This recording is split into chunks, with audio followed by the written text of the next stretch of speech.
So let me ask you this. If you had the chance to shape the childhood of someone who would go on to change the world, how would you do it? So that's a big question. It's probably not one that many of us have ever been asked before, but how would you go about it? You probably give them every advantage, right? Education, networks, resources. You'd want them close to the action around power, influence, opportunity.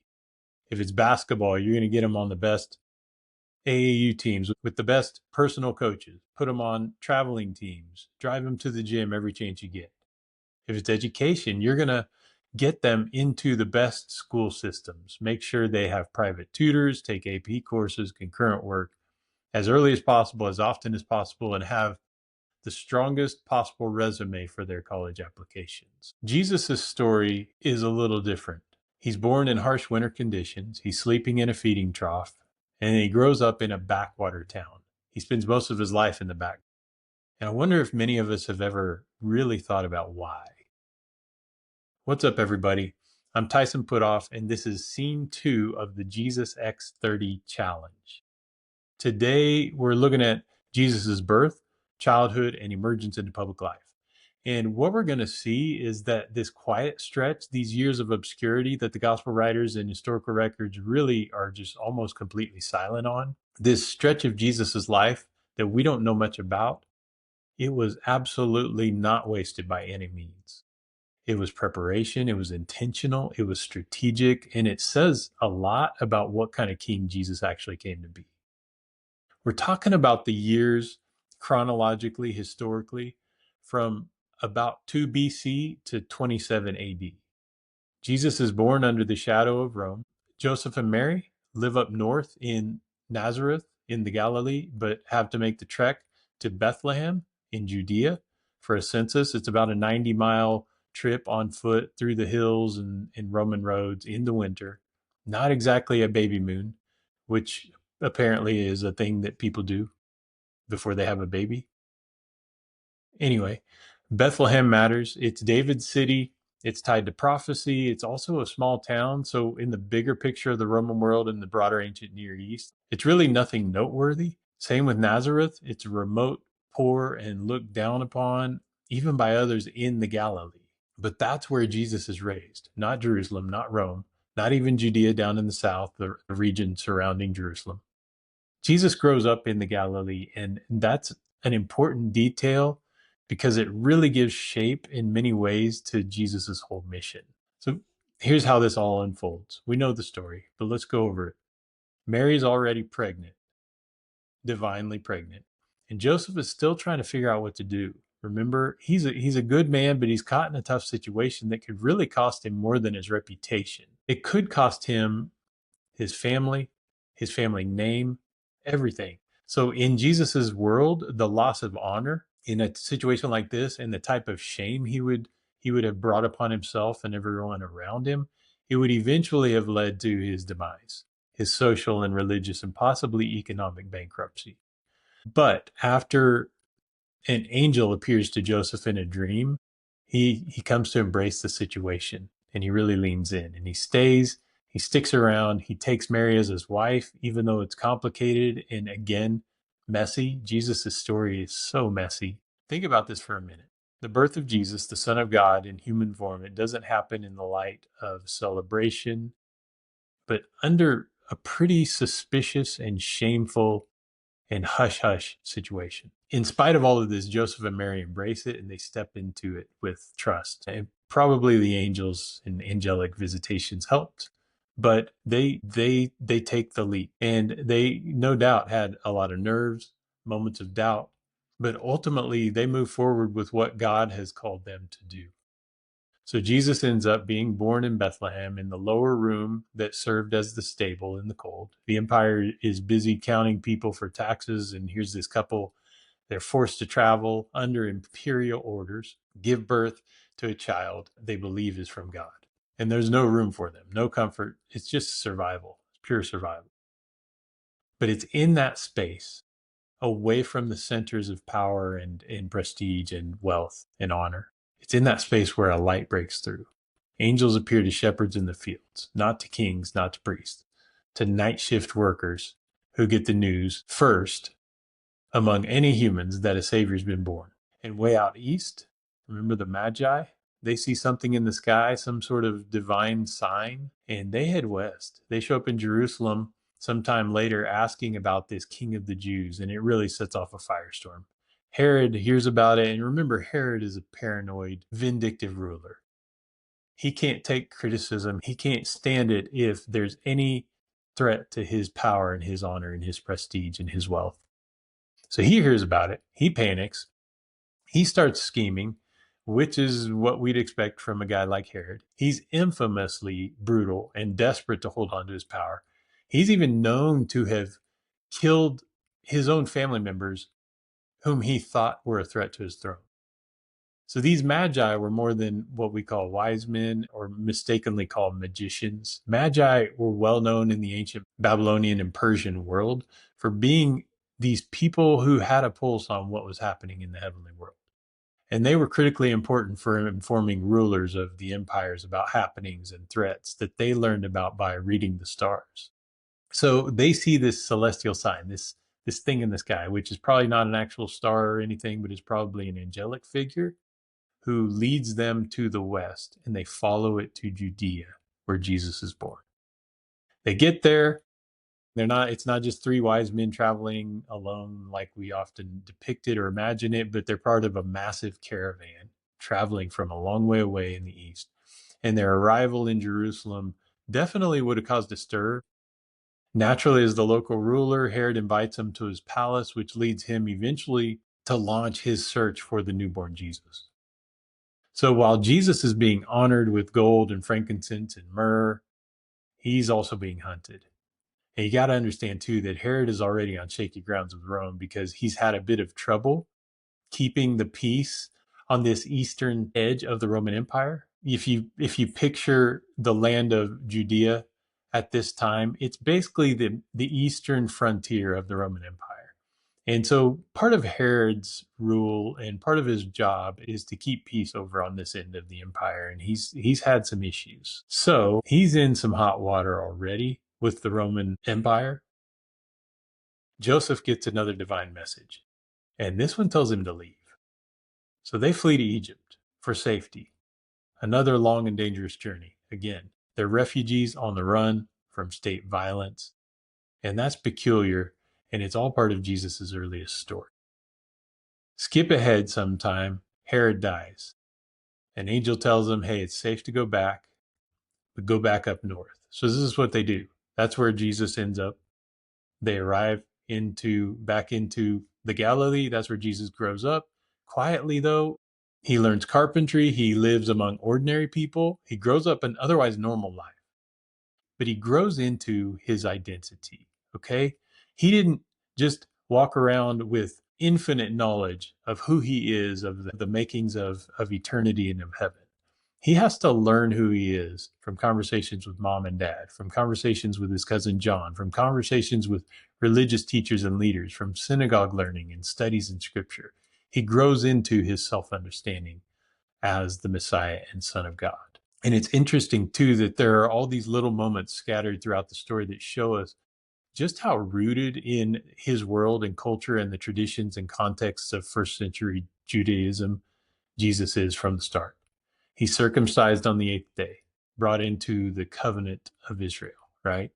He's named Jesus or Yeshua, meaning the Lord saves, which really sets the tone for everything that's coming.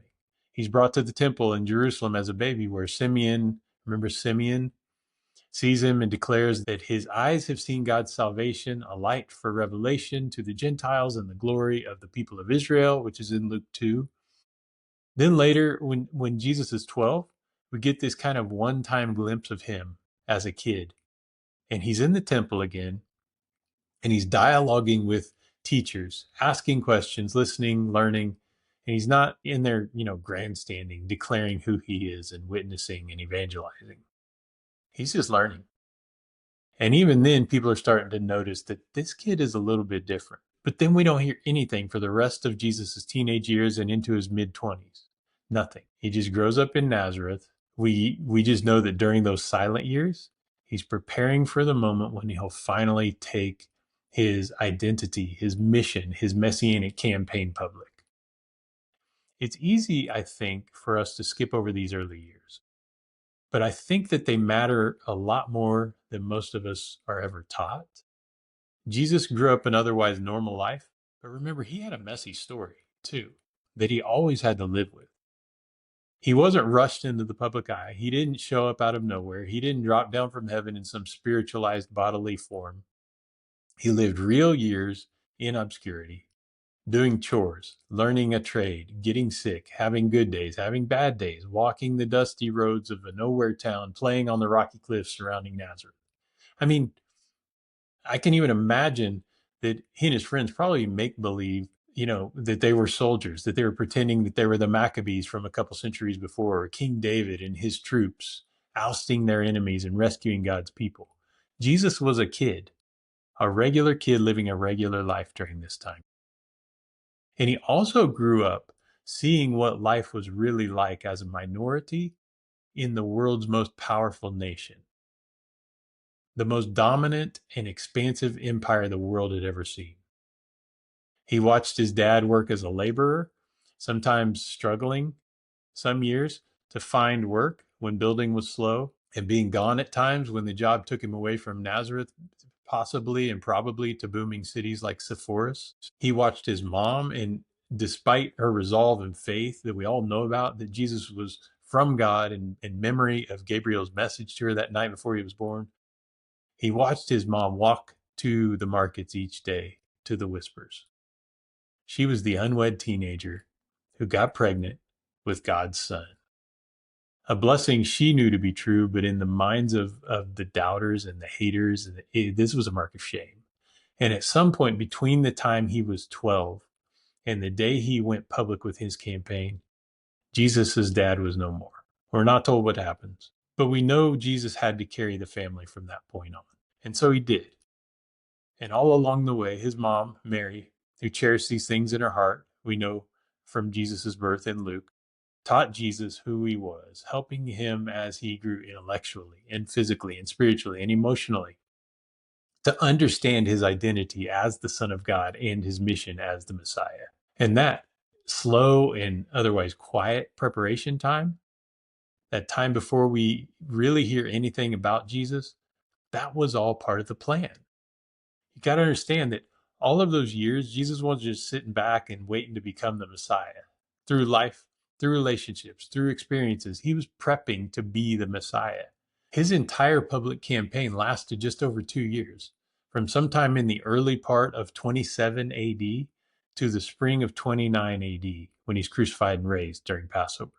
The rest of his life, from 3 or 2 BC to 27 AD, before he goes public, weren't just sitting on the sidelines waiting for God to put him in. They were preparation. They were practice.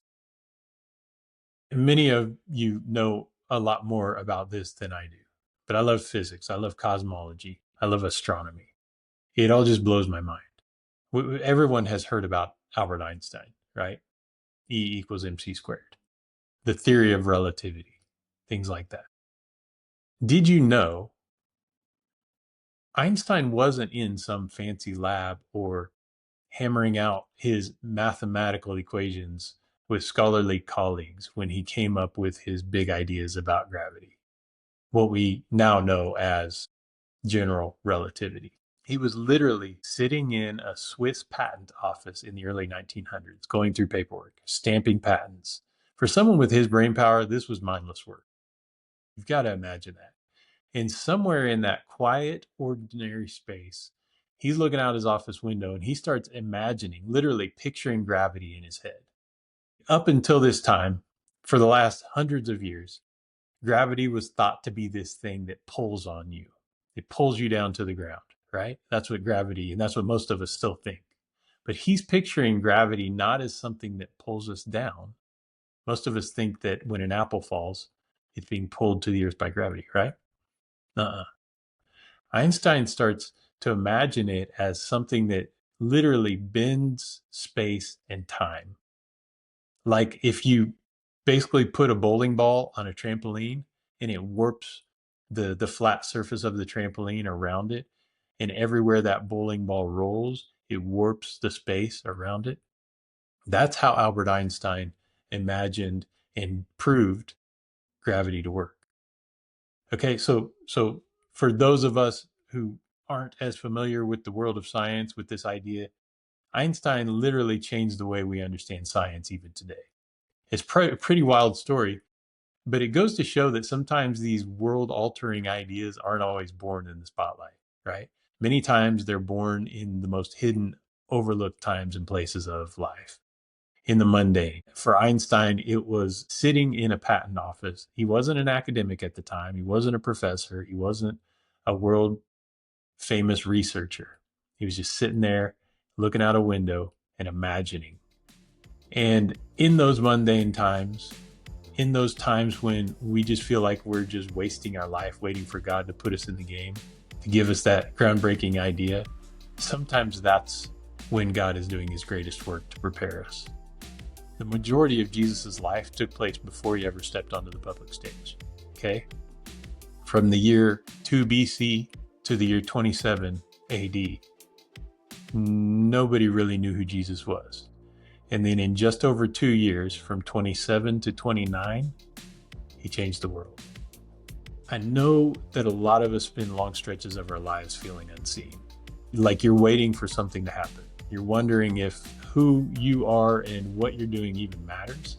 But I think that this part of Jesus' story that we tend to skip past, the part that really we don't know anything about, I think it's this part of the story that makes it clear that the quiet seasons aren't wasted, that God works in those hidden years, that formation takes place during those years. And when the time is right, he's going to use the one nobody ever expected to launch a revolution that will fundamentally change heaven and earth as we know it. We started by asking, why didn't Jesus grow up in power, in privilege, in the center of influence? And I think we can see why. Because the kind of revolution he came to bring doesn't start at the top. It doesn't start at the halls of power. It starts on the margins. It starts with humility, with the humiliated, with trust, with time. Nazareth wasn't plan B. It was the plan. And if you're in your own Nazareth right now, stay there. Keep preparing. Keep listening. Keep learning and be ready. Because your time to go big, to go public, is about to come. It's just around the corner. Leko Mod, go and learn. Come back for scene 3 of the JesusX30 challenge, 30-day discipleship challenge.